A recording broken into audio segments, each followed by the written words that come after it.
Today, we're taking a look at the CANT Z.501, a plane whose history included breaking records, and the unplanned removal of the occasional limb. In the early 1930s, the Italian Air Ministry was looking for a replacement for the Savoia Marchetti S-59, which was, at the time, their main reconnaissance flying boat. It had only been in service since 1926, but the rapid march of progress was making it obsolete, and by 1933 it was thoroughly outclassed. An attempt had been made in 1930 to secure a replacement, but this had yielded little results, and the Air Ministry had been forced to use a substitute in the meantime, the Caproni CA111. However, this was not ideally suited to the maritime needs of the Regia Aeronautica, being chiefly designed as a land plane, and so in 1933 the Air Ministry penned a fresh requirement for a long-range maritime reconnaissance plane. The aircraft needed to have a top speed of 350 km an hour at 1500 meters, it had to be able to carry a useful payload in the form of bombs or depth charges for light bombing duties, and its dimensions could not exceed those that could be accommodated by the existing suite of seaplane hangars, which meant an overall wingspan and height no greater than 22.5 and 5.5 meters respectively. This specification resulted in two design submissions: the Savoia Marchetti S-78, which would incidentally become the last floatplane developed by the company before they shifted focus to land planes, and the CANT Z.501. For those who aren't aware, CANT is an abbreviation for the Cantieri Aeronautici e Navali Triestini Company, which translates to Trieste Shipbuilding and Naval Aeronautics, and I apologise if in my post-COVID lethargy I pronounced that wrong. It's been a rough couple of days. Though they had some experience in producing seaplane designs, this would only be CANT's second aircraft built for naval aviation rather than civil use, their first being the catapult-launched CANT 25. The 501 would also be the first aircraft designed after the company went through a major reorganization in 1931, which saw the return to Italy of aircraft designer Filippo Zabata, at the request of Italian Air Marshal Italo Balbo. Zabata was immediately installed as CANT's chief designer, and within just a few months, a very peculiar aircraft had begun to take shape. Zabata was well known for designs that were a bit different, often thinking outside the box, and the Z501 was no exception.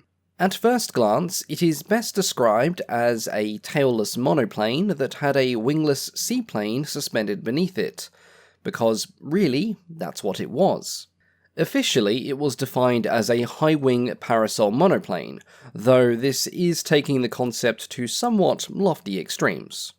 Despite looking very odd, and despite just fitting inside the assigned hangar with a wingspan of 22.5 meters, the Z501 prototype began to capture the attention of the military before it had even been completed.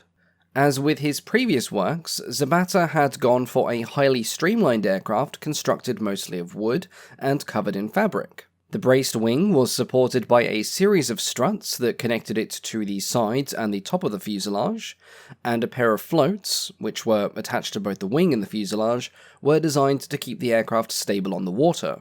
The engine, along with a position for a defensive gunner, was mounted in a nacelle within the wing itself. But despite the outward appearance, the engine installed was not a radial engine. It was in fact an experimental 750 horsepower inline Isotta Fraschini that made use of a new circular radiator, which gave it the appearance of a radial. The crew complement consisted of 4, 2 pilots, 1 engineer, and a radio operator. Defensive armament included 3 .303 caliber machine guns, 1 in the upper nacelle, 1 in the nose, and 1 in the center of the fuselage, and the aircraft could carry up to 640 kilograms of bombs underneath the wings, and these could also later on be substituted for depth charges. The prototype flew for the first time on the 7th of February 1934, with Chief Test Pilot Mario Stepani at the controls. During its initial trials, it became clear that the aircraft could not achieve anything like the expected top speed of 350 km an hour, topping out at a mere 275. But this disappointment was quickly offset by the aircraft's surprising capability for endurance and range. Additionally, though it was slower than expected, the Z.501 was still faster than many of its contemporaries, such as the Dornier Do-18 and the Saunders Roe London. And so, after weighing up these facts, and after deciding that range was better than speed for maritime reconnaissance, the decision was made to order the aircraft into production. It was also decided to use the 501 as a new record-setting aircraft, as Italo Balbo had a hunger for further expanding Italian prestige in the field of aviation. This continued a trend which had been set by Balbo's transatlantic crossing in Savoia Marchetti S-55s, as well as numerous speed records that had been set by various pilots. In September 1934, the Z.501 prototype was made ready for an attempt to beat the straight-line distance record set by a seaplane, a record currently held by the United States, who had flown 3,862 kilometers in a consolidated P2Y. It broke the record on the 18th and 19th of October, flown by a crew of 3 that included test pilot Mario Stepani. The chosen route covered 4,130 kilometers between northern Italy and Eritrea in a flight that lasted approximately 26.5 hours. The record, and subsequent media attention that it garnered, was short-lived, as the French then beat it again in June of 1935. This, of course, was not allowed to stand, and the prototype was hastily modified for another record-setting flight in July. Now fitted with a variable pitch propeller, it took off on the 16th of July, flying from northern Italy to British Somaliland, and covering 4,930 kilometers in approximately 25 hours. These record-setting events led to more orders for the Z.501 from the Regia Aeronautica, and their large production run contributed to a fairly long service life, though other factors were also at play. The production model featured a few differences from the record-setting prototype. One change was the installation of 2 Vickers-style gunner stations, one on the engine nacelle and the other in the central fuselage, these being equipped with Lewis machine guns. The split glazing of the 2 side-by-side cockpits was retained on the initial production batch. However, these were later replaced by a single enclosed canopy, and the gunner stations were upgraded with hydraulically driven Breda turrets.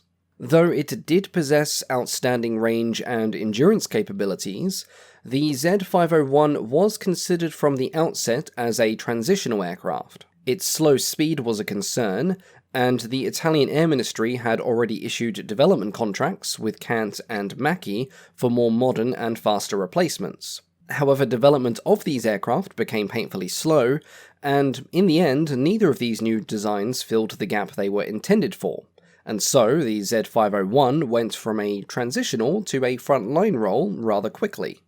The aircraft played a minor role during the Italian invasion of Ethiopia, mostly conducting sea patrols and the occasional air-sea rescue mission, but their most extensive use in the lead-up to the Second World War would be in Spain.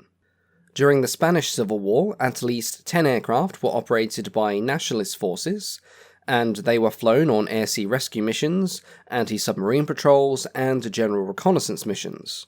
The general lack of effective air opposition meant that they enjoyed a relatively peaceful time in the skies above and surrounding Spain. But the lack of said air opposition also led to misleading convictions about the actual performance of the Z.501 in a hostile theatre. There was also the question of the aircraft's terrifying landing performance. This was something that had not been really demonstrated, as the aircraft was often used when the Mediterranean was about as flat as a mill pond.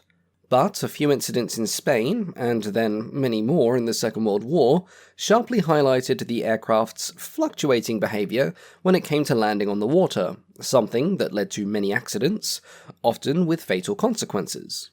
As it turned out, on rough landings, the engine-induced inertia transmitted to the nacelle struts, combined with the rotary inertia of the propeller, caused said propeller disc to violently strike the upper frame of the hull. The consequence was that, in addition to a damaged hull, the pilots often had their legs and/or arms amputated, and this led to the aircraft being nicknamed the Slicer. Despite a proclivity for surgically removing the otherwise healthy limbs of its pilots, and the nasty habit of the rear hull shattering on hard landings, the Z.501 would find itself in service throughout the entirety of Italy's involvement in the Second World War. In fact, they would find themselves serving on both sides after the Italian armistice, with both the Allies and the Axis operating the aircraft. By the time of Italy's involvement in 1940, they were considered almost completely obsolete for frontline duties. However, numerous delays in the development of their replacement, and the benefit of their long range, kept them in service for far longer than intended. The Z.501 operated in all theatres that featured Italian combat forces, and across numerous engagements they succeeded in either damaging or sinking enemy submarines. Unsurprisingly, their slow speed made them a sitting duck for enemy fighters, and an easy target for land and sea-based anti-aircraft batteries. This led to a high casualty rate for the aircraft, especially during 1941 and 1942, when they saw the most action. By the end of 1942, there were still 199 aircraft in service, but of those, only 88 were operational units. By 1943, this number had dropped to 40 operational planes, and by war's end, just 10 were considered usable.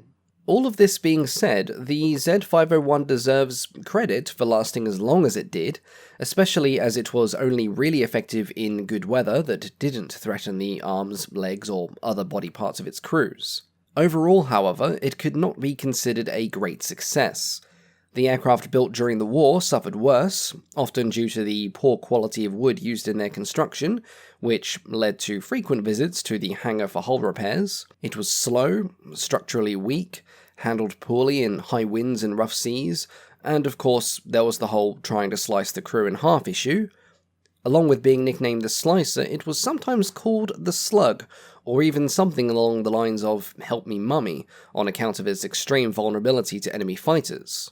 Their profound weakness did not escape the enemy, and British Admiral A.B. Cunningham noted in his memoirs that he could not help commiserating those Italian aviators who, flying poorly maneuverable machines, had undertaken such a hopeless task.